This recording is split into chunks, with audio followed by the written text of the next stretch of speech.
Yang terhormat Bapak Soehardi. Halo teman-teman semua.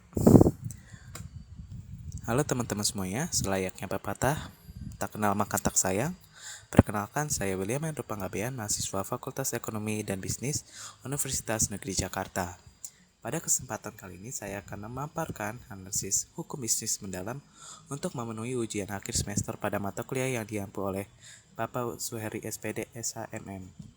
Topik yang saya akan bedah hari ini sangat menarik dan krusial bagi dunia retail modern, yaitu sengketa hukum antara PT Indomarko Prisma Tama selaku pengelola gerai Indomaret dengan seorang pemilik properti perorangan bernama Bapak Edward Marpaung.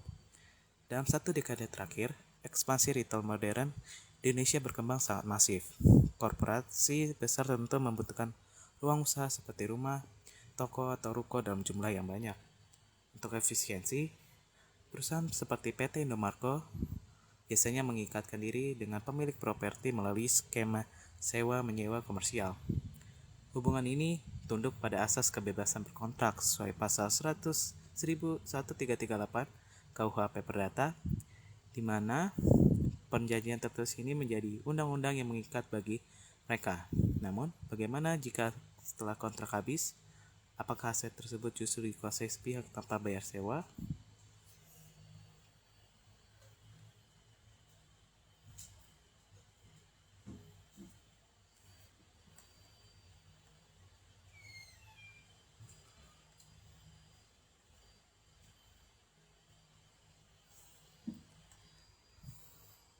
Sebelum masuk ke kronologi, kita perlu memahami kondisi dan fondasi atau dasar hukum yang digunakan dalam membedah sengketa keperdataan komersial ini. Ada 5 data, yaitu dari pasal utama dari KUHP Perdata yang menjadi pisau analisis kita, yang dimana pada pasal 1313 KUHP Perdata menetapkan definisi dasar bahwa perjanjian adalah suatu perbuatan di mana satu orang atau lebih mengikatkan dirinya terhadap orang lain. Pasal 1320 KUHP Perdata mengatur 4 syarat syah kontrak bisnis secara kumulatif, yaitu kesepakatan sukarela, kecakapan bertindak, adanya objek tertentu, dan kausa atau sebab yang halal. Lalu yang ketiga adalah pasal 1338 KUHP Perdata menegaskan doktrin pacta sunt servanda bahwa seluruh kontrak yang dibuat secara sah berlaku sebagai undang-undang bagi para pihak dan wajib dilaksanakan dengan itikat baik. Lalu yang keempat adalah pasal 1548 KUHP Perdata menjadi kodifikasi khusus mengenai sewa-menyewa, di mana hak pemanfaatan barang diberikan selama kurun waktu tertentu dengan imbalan harga sewa yang disepakati. Lalu juga ada pasal 1243 KUHP Perdata merupakan dasar hukum penuntutan ganti rugi, biaya, dan bunga jika debitur terbukti lalai setelah diberikan surat pengatan atau somasi.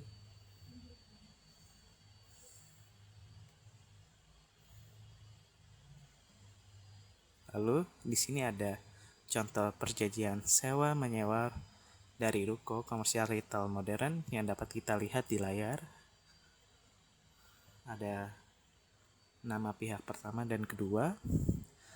Lalu ada pasal 1 mengenai latar belakang dan dasar perjanjian, pasal 2 maksud dan tujuan, pasal 3 objek perjanjian, pasal keempat itu hak dan kewajiban para pihak. Lalu yang kelima itu pasal yang mengenai nilai transaksi dan tata cara pembayaran, pasal 6 jangka waktu perjanjian, pasal 7 keadaan memaksa.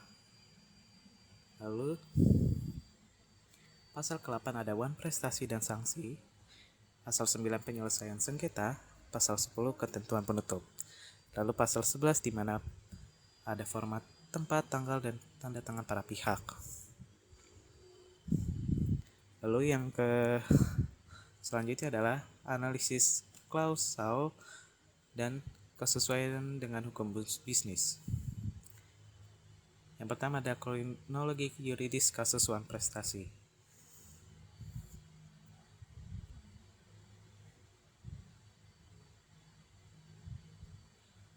Karena hak-hak keperdataannya dilanggar, Bapak Edward Marpaung melayangkan somasi resmi untuk menempatkan pihak penyewa dalam keadaan lalai sesuai syarat formal pasal 1238 KUHP Perdata.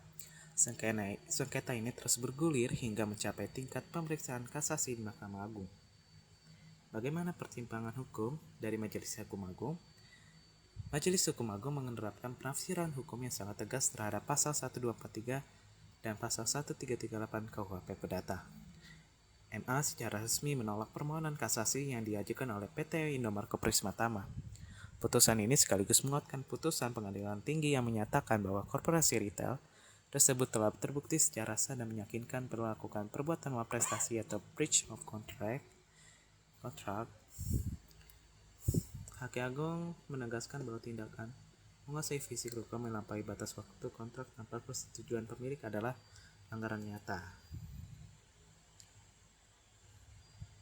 Atas dasar itulah Mahkamah Agung menghukum perusahaan untuk membayar ganti rugi material atas hilangnya potensi keuntungan komersial pemilik ruko serta wajib melunasi seluruh tunggakan finansial yang timbul selama masa penguasaan ilegal tersebut.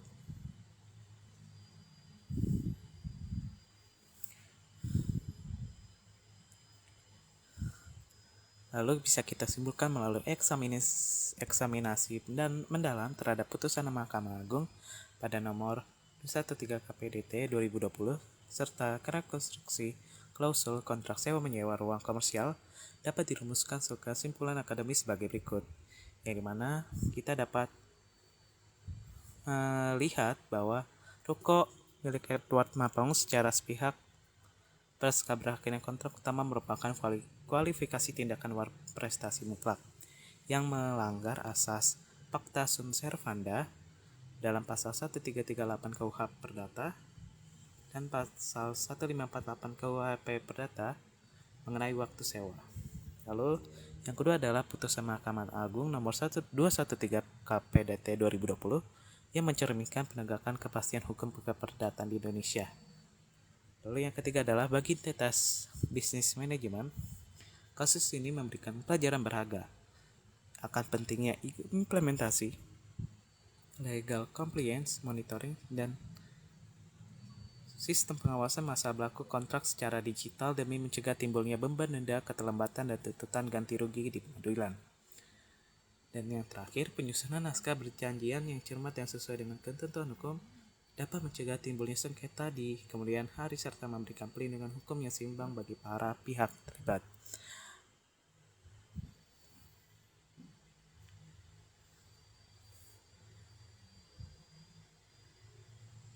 Melalui analisis proyek laporan ini, saya pribadi memperoleh pemahaman yang jauh lebih komprehensif mengenai pentingnya penyusunan kontrak bisnis yang tak tukar sebagai bekal berharga di dunia profesional masa depan. Saya mengucapkan terima kasih kepada Bapak Suhadi yang sebesar-besarnya atas bimbingannya, serta teman-teman dan kelas manajemen D yang telah menyimak presentasi ini hingga tuntas. Semoga dengan adanya kasus ini bisa bermanfaat untuk memperkaya wawasan hukum bisnis kita.